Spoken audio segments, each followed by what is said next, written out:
Hello and welcome back to Forza Horizon 5 with another Baja build, and a seemingly very sensible vehicle, the Land Rover Defender, the new one, the 1110X, whatever the hell it is. This might be good, or it might be bad, we don't know. It's a C-Class car, or rather an SUV. It's our first SUV, and SUVs are a bit of a mixed bag in these sort of things. They can be very good, or they can be pretty bad. We don't need an engine. We probably won't need an engine swap, I should say that much. I don't know though. This is a diesel, I think. I'm not sure exactly. I know there's a diesel option. I don't know if that's what we have. But either... Oh. That's... Wait, it only adds 2 pounds? Of course I'm gonna keep that. I mean, seriously. Oh my god. So we don't have any front aero, but we do have rear aero. That's good. We are going to need a gearbox because we don't have anything for that. So, yes, please. We'll save that for later, but we'll probably end up throwing it in there. What we will need is power and weight because, well, this is an SUV. It's very heavy. Even with max weight reduction, it's 4,200 pounds. And, yeah, we're only in B class now, so I think we're going to want an engine swap. We're just going to test it with this. And this. I mean, we can probably make it, maybe. I'm not seeing it. No, I'm not seeing it. It's gonna be very powerful. But, let's see what we got. We have the Range Rover supercharged engine. That engine. Oh, what's the lightest? That's the lightest. Apart from the stock engine. Right, we're going for a race, and we're going for a trophy truck engine. Alright. Oh, that's too much. That's too much. Oh, you're gonna be a real pain, aren't you? Yeah, you are. Okay. So if we do you and you, perfect. There we go. Alright. And I can sneak... Can I sneak down and... What if I do this? I just want to see now. Nope, okay. It's gotta be stock. Alright. Shouldn't be too much of a problem.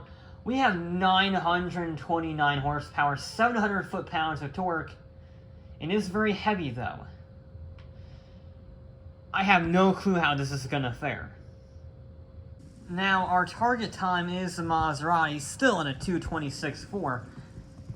But the reason I'm a little concerned about this vehicle, apart from the 900 horsepower it has, is that SUVs can sometimes bounce on landings. It's a bit hit or miss with SUVs, because their suspension is designed for dealing with bumps. But in a lot of cases, whenever you build one for these sort of things, they can often end up bouncing on landings instead of dealing with them like other cars normally do. So we'll have to see. Also, they just generally struggle in turning, but Forza has a weird way of dealing with grip in the past anyway, which revolves around the bigger the tires, the faster it is, so SUVs could actually be very good in Horizon 4. Anyway, we'll have to see how it goes now. This is a ridiculously fast. I've overshot. Nope. I'm not used to that much speed. This is like twice as powerful as the next most powerful vehicle. Near enough. I mean, Mercury, I think, had, what, 600 horsepower? This has 920 something. It's not the torquiest. That goes to the Diesel Viper, which is still pretty impressive in third right now, but yeah, 113 on there is still gonna overshoot, like, not a crazy amount, actually. Brakes were pretty good in keeping that from going completely the wrong side of the checkpoint. Yeah, I like the brakes on this. I mean, we have basically built the world's most extreme BOWLER. That's the second time I missed that checkpoint simply by looking at something on the car. I need to stop doing that. Not the best turn in. Okay. Yep, alright, yep, okay. If you want to know why I'm not rewinding, it's because I've done so many bloody runs on this track. I should know it by now, so that's the sort of penalty, unless it's something daft, like, you know, looking at the car, like I did on downhill. I'm not going to be rewinding anymore for checkpoints. Alright, we have a lot of speed at 72. No. Go that way. Thank you. Sod. Alright, immediately, this vehicle is insanely fast. It's easily the fastest car on this track in terms of straight line speed and acceleration, despite its curve weight. I don't know if it's good enough on the corners, but that's when the Maserati really shine. It could be so smooth that even with its mediocre brakes, it could just carry the speed. It didn't really need to worry about the brakes all that much. Once you got used to them, it wasn't terrible. There we go. Then we go over here. That was a very good hairpin, and that's another benefit of having this naturally aspirated V8, is that it can really launch out of these corners without too much of a fuss. Use the handbrake just to get the back end around. There we go. This is not, all things considered, this is not going to be the worst run we've ever had. A little bit of a bump there. And there we go, we are across line. I probably wanted third gear on that landing, to be honest, but yeah, that's not the worst run we've ever had. It's only about 9 seconds down on the 280, the Forsberg, and that's with a missed checkpoint. So this, I could see this being a top 5 at the earliest. Yeah, I'm sort of liking this car. I don't think it's gonna win. I don't think it's gonna take the top. It might not even get a podium, but I think it's definitely got some potential to maybe challenge the Toyota. Maybe if we get a perfect run, the challenge the Viper. That would, I guess, be a podium there. We'll have to see. It's just about getting a clean run. We get mega acceleration. Now here's easily the fastest car, 100 miles an hour through there.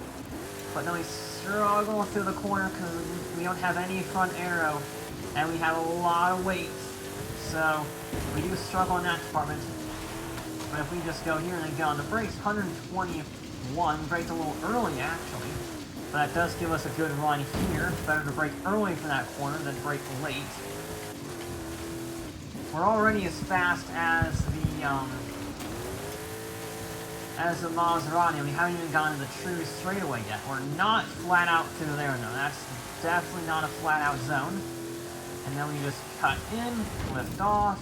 There we go. Yeah, I probably didn't even need to brake from there. I braked from there as a precaution to make sure I get the corner right.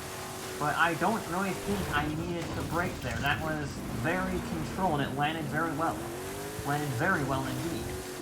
Okay, now we cut around the bush, chuck it in, a little bit of handbrake, nicely done through there. That was a good run. This is a solid run so far. Interesting, we're not quite as fast as the Maserati. We probably just don't have the sheer acceleration because that thing was so light.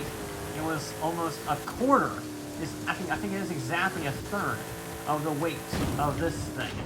So, yeah, it's not really a surprise. It's not quite as fast, although 123 is the second fastest vehicle we've ever had.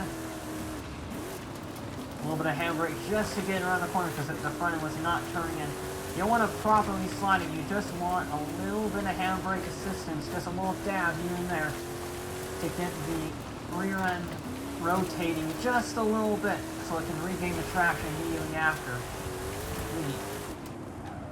You see there, you do want to pull a handbrake just to lock it up. It's very finicky with this track, very finicky. And credit where it's due, the Land Rover is dealing with it exceptionally well. Almost, we got a good lift through there. I probably wanted fourth and just sucked it up on the lower gears instead of shifting back down to third. Either way, it's not going to cost us anything really. It's just not quite the acceleration that this vehicle has. Wait. Okay, we went through some stuff which cursed us on the line, but yeah, that's a pretty good run. That's a pretty good run. That's yeah, that's right in line with the Celica. We're going to be battling that for sure. That's a 2:31.2. It's exactly a tenth of a second slower, down to 2:46 versus the Celica's 1:46. And I know it can go faster. I know it can beat the Viper, because that's only a few tenths away from the Viper, and that was not the most perfect run on that second half. We have to get the second half clean. The first half on that run was very good. I have no problems with that. The second half left some room for improvement, certainly on the last few corners. So we're just going to try and be as neat and as tight as we can as he runs wide on the first corner. Although it's never too much of a problem because we are faster than anything else down that initial straightaway. We're going to try and be a little braver under brakes. Oh my god, 130 through there is insane. That is by far the fastest vehicle we've ever had. I guess that's what happens when you get, 930 horsepower on a pretty straight piece of terrain. To be honest though, this first half, because of that, actually has not been very smooth, I'm going to be honest. We're going to try just coasting. There we go. We carried more speed. We didn't brake. We didn't shrug off our momentum on that one. That should be good. And we were carrying 109 up the hill. We're a little late on the brakes, I guess, but honestly, it's not like it's going to change very much. It actually gives you a better run down here. And then, yeah, that's a much better one. We slid less through there. So this first half has been a bit hit or miss, to be honest. It's not been terrible, but it hasn't been... it's been better in some sections, and then worse in others. So, I think it's pretty much on par with the second run. Now, just a little bit of slide, there we go. Now, we're a little bit off keel, which isn't ideal, but, it's the slowest speed section. We're going to be carrying, well, not very much speed anyway. There we go. Neater through here. Indeed we are. Very good. Just like that. And then try and slide it around as little as possible. I said a little as possible, not as much. What are you doing, car? I think this run is just a little too sloppy. Nothing inherently wrong. Like, there's no massive screw-ups. There's just little things here and there that just compound, is how I would describe this run. Not what you want, for sure. There we go. That's a good hairpin, though. Alright, now don't mess up the jump and go through the trees. That's the goal. Just get a nice, clean jump. There we go. Shift it down to third. And then we're faster, I think. That was faster across the line, anyway. It is! It was faster! We beat the Viper. Oh, and we were very close to the Cyclone. That's a podium finish for the Land Rover Defender. Nicely done at 230.5. Puts it just fractionally behind the Mercury Cyclone Spoiler. That did a 230.4. Beats out the Diesel ACR Viper with a 230.8. It wasn't perfect. If I streamlined it a bit more, I could beat the Mercury, but obviously if I had more runs on everything here, it would go exponentially faster, so not very fair in that regard, but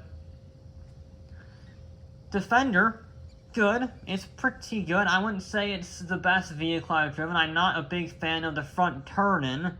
I think the ACR and the Mercury were far better on the turn-in department, but for being a big SUV, I think it was pretty good. I think it was pretty good indeed. I'm very pleased with the Land Rover Defender BOWLER. Yeah, but I don't know what's going to beat that Maserati. I've been looking at that because these last few cars, the ACR and the Defender, are all podium finishers. And yet there's also 4 seconds off the Maserati. I think it's going to take a hell of a lot of work to beat that thing. But in the meantime, that will be it for this episode of Forza Horizon 5, and I'll be back with more